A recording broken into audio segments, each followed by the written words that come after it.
Deputada, mantendo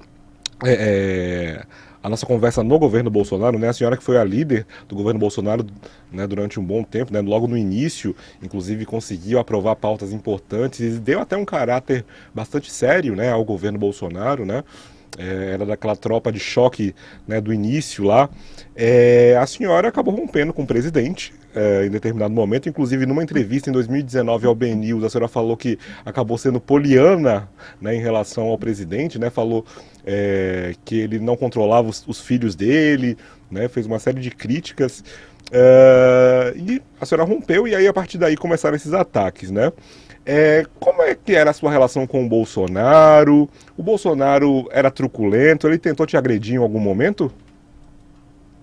Ele sempre foi truculento, assim, todo mundo em volta dele sabia disso, que ele era truculento e pouco preparado. Mas nós imaginávamos que ele tivesse a capacidade de ouvir, né? Então, alguém pouco preparado, você conserta, digamos assim, com uma equipe, um corpo de ministros, técnicos em volta. Em relação ao comportamento pessoal, ele começou a se descontrolar logo depois que assumiu a presidência da República. Durante a campanha, eu vi ele algumas vezes descontrolado, mas assim, com os filhos, com um ou outro assessor, não era uma coisa diária. Depois que ele assumiu o poder, inicialmente ele se sentia menor do que a cadeira. Então, muitas vezes, ele esbravejava, gritava, como uma forma de defesa. Depois ele foi se sentindo maior do que a cadeira. E quando ele se sentiu maior do que a cadeira, ele achava que podia fazer qualquer coisa com qualquer pessoa.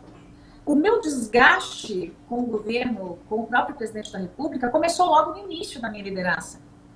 As pessoas acham que eu rompi do dia para a noite, ali no mês de outubro, que foi quando aconteceu, que simplesmente eu acordei e falei, tá, vou romper com o governo. Não, o desgaste começou muito antes, justamente porque eu vi que aquela figura, né, em que eu confiei não só o meu voto, a figura para a qual eu fiz campanha, a figura que eu afiancei, não tinha nada a ver com o que eu realmente acreditava. Por isso eu disse que fui poliana, né? Ele soube enganar muito bem, né? Ou nós, naquela ansiedade, todos contra o PT, né? Colocamos aí uma tarja nos olhos para não enxergar o que realmente estava ali, que era realmente um homem mau, era uma pessoa ruim.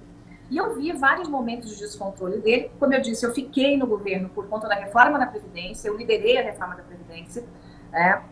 Era para mim um grande dilema ficar no governo, porque eu sabia que aquele governo já não ia dar certo no primeiro ano.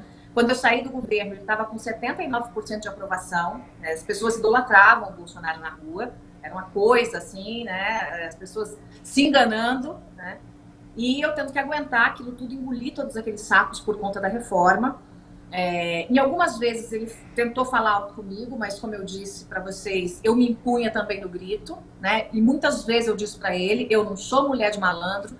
Essa frase até é uma frase muito ruim, mas ele entende desse jeito, né? Ele não tem uma capacidade lá muito intelectual. Então, eu sei que nenhuma mulher é mulher de malandro, mas eu dizia isso para ele muitas vezes, eu não sou mulher de malandro. Então, comigo bateu, levou, né? Não grita comigo, baixa o tom comigo. Muitas vezes eu tive que dizer isso para ele. Isso foi em E várias ocasiões? Isso foi em várias ocasiões? em várias ocasiões, várias ocasiões. Ele tinha mania de ligar gritando, eu desligava o telefone na cara dele. Ligava gritando. Quando nós rompemos, né, ele mandou uma série de áudios para mim, agressivo, eu bloqueei ele do meu telefone, eu simplesmente dei bloque. Bloqueei e acabou. Né? Um dia antes de eu sair da liderança do governo, eu tive uma reunião com ele, em que ele, muito nervoso, exigia que eu defendesse publicamente o Flávio Bolsonaro. Eu sempre dava entrevistas como líder do governo para a imprensa toda, todos os dias, ali descendo do Palácio do Planalto, eu fazia reunião com os ministros e descia para passar o relato para a imprensa. E ele exigiu, né, por mais de uma vez, mas nesse dia com muita veemência, de forma agressiva, que eu defendesse o Flávio Bolsonaro. E eu disse que não faria, ponto. Porque eu não acreditava na inocência do Flávio, ponto. Eu falei para ele, 01, não me peça isso, eu não vou fazer. E quando eu disse isso para ele estava muito mexido, ele estava atacado naquele dia.